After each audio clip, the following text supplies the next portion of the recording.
Welcome to the second part of the Russian force concentration, where we're going to be looking deeper at key attritional battles. So if you haven't seen the part one is analyzing the Russian initial invasion, looking at the successful invasion of Iraq and using that Iraqi successful invasion as a proxy to estimate how many Russian troops Russia should have invaded Ukraine with if they had wanted also to have a successful initial invasion. In the second part, what we're going to be exploring are these key attritional battles like Bakhmut, Avdiivka, etc. And we're going to be looking at what is the Russian force concentration at these key battles as a percentage and as an absolute number of the total Russian troops fighting in the war. So in order to determine how many troops are part of these key battles, we need to know how many troops there are at all, right? And these numbers here on the graph show us that in 2022, they invaded with 190,000. And through the years, those numbers have risen quite drastically. So in 2023, they had approximately 360,000, so almost a 90% increase. By 2024, that increased by another 122% to 800,000. And then that number increased again by 25,000, all the way to 1 million in 2025, right? I don't have a smooth graph here. These are just high-level estimates, but this is what we're going to go with. Unfortunately, I don't have the data on a month-by-month basis, right? But that would overcomplicate the matter. So here, these are the numbers we have. And overall, we know that from the initial invasion from 2022 to 2025, Russian troops deployed have risen by 426%, from 190,000 to 1 million. So the Russian army at war in Ukraine has increased by 4 times. So that's a huge increase. And when we look at the next slide, it's important to determine how many of these troops are actually on the front line, right? Because a lot of troops are actually in the back office, in logistics, maybe they're in the Air Force, maybe they're somewhere else doing something, maybe they're officers in the command centers, who knows, right? And so we want to know the forces that are actually deployed on the front line. And this is quite interesting. So in 2022, out of the 190,000 troops, 100,000 were on the front, right? That's 47% of the total. And that is going to be an absolute peak throughout the war. So in the initial invasion is the time when the most Russian soldiers as a proportion are actually on the front. In 2023, the front line drops down to 42%, so 150,000 out of the 360,000 total troops. 2024 drops even further, 38% of the troops are on the front, so that's 300,000 troops on the front line. And by 2025, that increased by 100,000 to 400,000, and the troop numbers on the front line are approximately 40% of the total of 1 million, right? So the first thing that we can conclude here is actually the front line proportion was the highest by far during the initial invasion. It makes sense. There was front lines everywhere, from the north, from the east, from the south. So the front line was huge. And the invasion force was actually relatively small given the levels of ambition and also given the size of the Ukrainian army, which was very large compared to the Russian army, right? You had the entire professional Ukrainian army and very quickly a significant mobilization of Ukrainian forces. And so what happens in the subsequent years, the Russian army started recruiting far more troops, and that proportion of to front line to total troops started decreasing to approximately 40%. So right now we can say the chances of you being on the front line if you join the Russian military are 40%. So 4 out of 10 chances that you would be sent to the front line if you would join the Russian military. If you've been watching so far and you've enjoyed the video, I'm going to make a short break to do a little sponsorship of my own book, AI Revolution, which is a mix of Black Mirror, the show, and World War Z, the book. So if you like World War Z and you like Black Mirror and you're interested in how AI is going to be changing the world. So essentially this book is a combination of both, and I think you might like it. You can find it on Amazon at a good price, either on Kindle or as a physical copy. Thank you very much and enjoy the rest of the show. So what we're going to be looking at, or what I'm interested in looking at, is the percentage of that frontline component which is actually involved in key battles, right? And so in this next slide, I've tried to identify, from my view, the various key battles that have occurred during this war, right? And so the first key battle, from my perspective, was the battle for Mariupol, which lasted from the start of the war until May 2022. So that was a 4-month key battle, and we estimate 20,000 Russian troops. And on the map, we can see all the key battles, and we can see that pretty much all of the key battles occurred in Donetsk, besides Severodonetsk slash Lysychansk and Kursk, right? Beside those two, out of the 8 key battles I picked, all of them occurred in Donetsk, were all clustered in the same area, and even Severodonetsk, Lysychansk is basically in the same cluster, you could say. Only Kursk is far outside of it. And so Kursk is quite interesting because it's the only key attritional battle which Ukraine chose the time and place of, right? And this resulted in a massive reaction of Russian troops to reconquer that small pocket of Sudzha, 50 to 70,000 Russian troops involved in reconquering it, right? And so Chasiv Yar actually is currently holding the title of longest key battle at 21 months of battle over Chasiv Yar, almost 2 years. And second place goes to Pokrovsk at 14 months. But quickly going through all of these key battles, right? Because on the right, we have this little table. We have Mariupol, 20,000 Russian troops, 4 months long. Severodonetsk, Lysychansk, also 4 months, 40,000 Russian troops involved. Bakhmut, 11 months, so that's the first really long, serious battle, and 25 to 50,000 troops involved. That's a really large number. Vuhledar, this one was a very painful one for the Russians to take over with huge armored losses. 10 months and 15 to 20,000 troops, so that was also a very long battle. Avdiivka has been on the front line since 2014, but the real push to take over Avdiivka took 5 months with approximately 20,000 Russian troops involved. And then that moved on from Bakhmut and from Avdiivka and from Vuhledar. Those fronts moved on to Chasiv Yar, where we have a 21-month running battle with 20 to 25,000 Russian troops involved.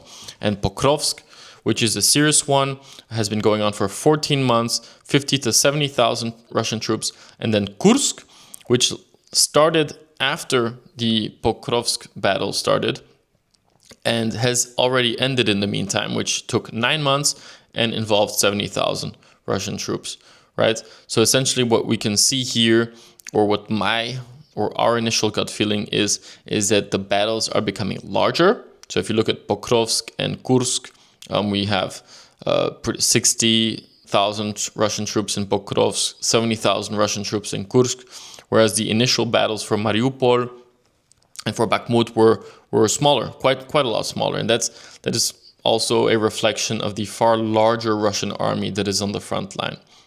And so let's take a look at these key battles here over time by number of total involved troops. And a first look, here you have the various key battles. On the left side, you can see each key battle's color over time, over the various months that they have taken part of. And we have stacked proportionately the total number of Russian troops that are involved in these key battles. And obviously, please take these number of Russian troops as estimates, high-level estimates. And what we see is initially we have Mariupol and Severodonetsk, Lysychansk, which start and end quite quickly compared to the battles today. So those are actually the two shortest key battles that occurred during the Russo-Ukrainian War. And likely they were so short and successful from a Russian perspective, right? because during the initial invasion, we have a lot of fighting going on in other places of Ukraine. And here we have Mariupol and Severodonetsk/Lysychansk in the Donetsk/Luhansk area, whereas Ukraine is busy trying to survive in Kiev and in the other parts of the front. And so in these two battles, Russia was able to encircle, in the case of Mariupol, which was a doomed fight for the Ukrainians from the very beginning, and then in Severodonetsk and Lysychansk, actually a very defendable area with the river, etc. But Ukraine was not yet ready, is my presumption, is not yet ready to do one of these serious attritional long-term defensive battles, right? But then that Severodonetsk-Lysychansk battle and Mariupol battles immediately switch over into the Bakhmut battle. And right, Bakhmut is the first really lengthy battle.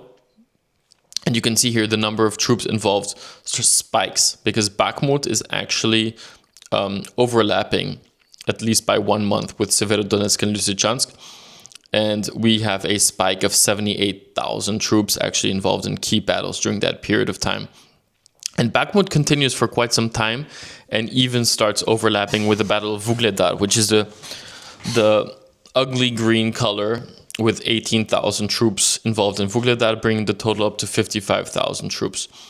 That goes down, and then from mid-2023, all the way to mid-2024, we see a very, very low concentration of key battles. And that's only changed when we have the Battle of Avdiivka, which is overlapping with the Battle of Chasiv Yar for at least 3 months. So spiking that back up to a 45,000, but that again drops back down as the Battle of Avdiivka is concluded, right? And then we again have 4 months of relative peace in terms of key attritional battles, and then things go crazy, right? Suddenly we have Chasiv Yar, which has been going already for 7 months. And on top of that, we get the Pokrovsk battle. And the Pokrovsk battle is massive. So 70,000 Russian troops are involved in the Pokrovsk battle, bringing the total to 95,000 involved in Pokrovsk plus Chasiv Yar. But what the Russians did not expect is then on top of that, Kursk happening. So Kursk was really a massive distraction away from the key objectives, in this case Chasiv Yar and Pokrovsk, because they had to try to reconquer Kursk, and that took a lot of manpower. So 60,000 troops were involved in the reconquest of Kursk for over, it looks like 10, 11 months here of battle for Kursk, and then finally switching back to focusing on Pokrovsk and Chasiv Yar, which is where we are today, potentially soon reaching a conclusion in both those battles with a Russian victory for the conquest, but in my perspective, a very lengthy and painful victory. And from here, you can probably think or conclude, my conclusion would be Kursk was a pretty good distraction. I mean, it managed to create a far longer battle for Chasiv Yar and Pokrovsk, likely, because Russia would have had to reroute many of the supplies and forces needed for Pokrovsk towards Kursk. And so in this next slide, we have the slide that I was building up to, right? So essentially what I took was the previous slide, which is the amount of troops involved in these key battles. So that's the red bar. I summed up all of the key battle troops in the red bar. And then what I did is I took the total frontline units minus the key battle units, and that resulted in the remaining frontline troops, but not in key battles. So that's the brown bar. And then we have below that the total troops deployed, but not deployed at the front, right? From that initial graph we looked at before. And so this is the slide which will give us the total troop concentration at these key battles. And we have some interesting conclusions out of this. So the first interesting conclusion is that the highest key battle troop concentration occurred in the very beginning of the war. So during the Mariupol, Severodonetsk, Lysychansk, and Bakhmut overlaps, so those battles did overlap somewhat, we had the very highest troop concentration of 44 to 86% of frontline troops were involved in those battles, right? And then when we look further, the troop concentration remained high until the end of the Battle of Bakhmut. So 37 to 42% of all frontline troops were involved in the Battle of Bakhmut, then resulting in a still remaining very high percentage of troop concentration at 37 to 42%. After that, we had the lowest troop concentration, excluding Avdiivka, but the lowest troop concentration from mid-2023 to 24, which ties with the previous graph, where we also know that that was a period of time with the least key battles, excluding Avdiivka, right? But that was a relatively short battle of 5 months, although very painful one.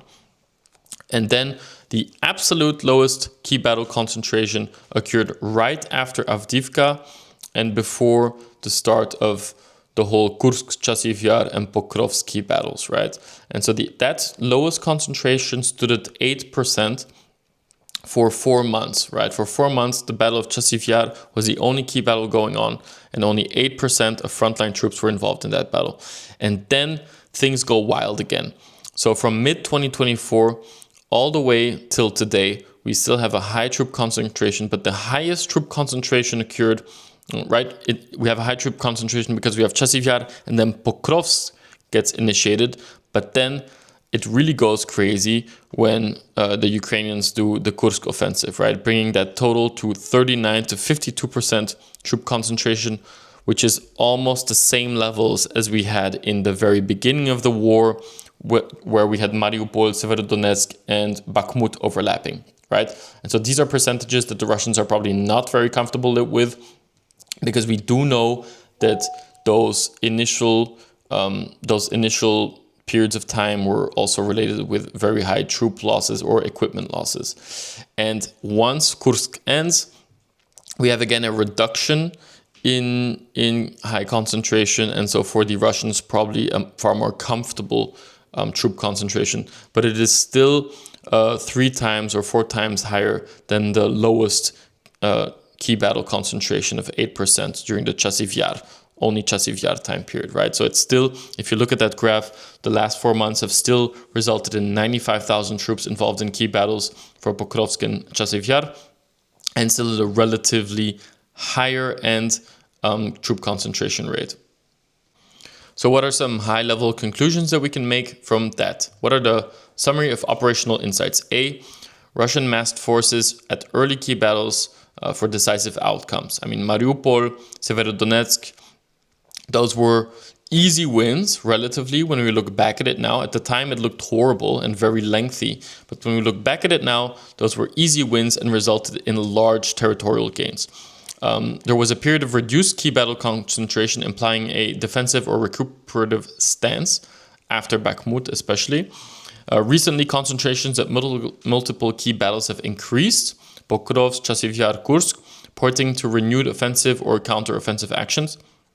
The total force size has grown, but the allocation between key battles, general frontline, and non-frontline roles reflects shifting strategic priorities and responses to battlefield developments, right? A response to a battlefield development is, for example, the Ukrainian move into Kursk. Russia had to respond despite the fact that they likely did not want to, because they were busy going for Pokrovsk and Chasiv Yar. Instead, now they had to redeploy towards Kursk. And when we look at that previous slide and we compare it to the slide that I built for my other video where I analyze equipment loss data, right? So what I did there is I looked at war spotting, equipment loss data over time.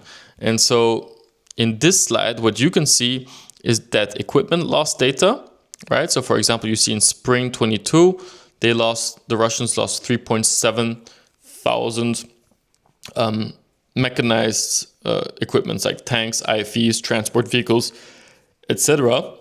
And then that was, for example, due to the Ukrainian counteroffensives, and then that went down, and then slowly back up in 23-24, their equipment losses as they started this whole attritional warfare. And what we can see here is that the initial invasion and their high equipment losses matches the moment where they had the highest troop concentration of 86%, right?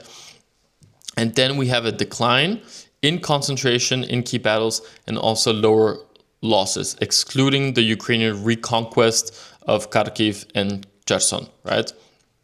And then during the recoup phase, we have low concentration, plateauing losses, right? Plateauing equipment losses, as the Russians are doing a steady push across the front.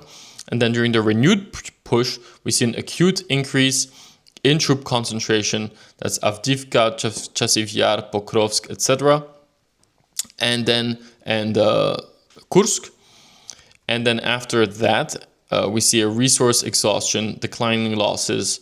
So declining losses of equipment and also a declining in troop concentration.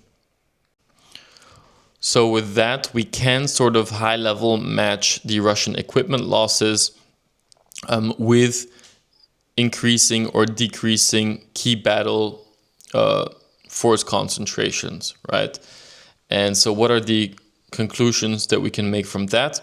Well, we can conclude that operational peaks result in equipment loss spikes, right? As we saw during the massive peaks in force concentration, we also see the increases in Russian equipment losses. For example, Bakhmut, Severodonetsk, Lysychansk, force concentration also tied to the highest amount of equipment losses.